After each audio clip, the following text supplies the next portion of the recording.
এখন বাজে রাত 1টা। তো দেখুন এই যে অস্ট্রেলিয়ার প্রত্যেকটা বাড়ির সামনে এরকম গাড়ি পড়ে আছে। তো আপনারা দেখে নিশ্চয়ই এখন অবাক হবেন যে এত রাতে এই বাড়ির সামনে গাড়ি রেখে দিয়েছেন, এভাবে কেউ নিচ্ছে না কেন? না, এখানে তার জন্যই বলা হয় পৃথিবীর শান্তিপূর্ণ দেশের মধ্যে একটি অন্যতম দেশ হচ্ছে অস্ট্রেলিয়া। এখানে কারো কোনো কিছু কেউই চুরি করে না,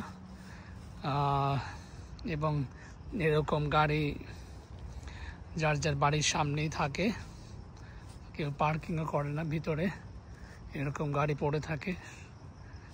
কেউই কিন্তু এই গাড়ি ধরেও দেখে না। কিন্তু চিন্তা করুন, এটা যদি বাংলাদেশ, পাকিস্তান অথবা ভারত যে কোনো দেশে হতো তাহলে কেমন হতো?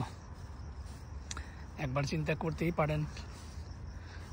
আমার মনে হয় যে এর কিছুই থাকতো না।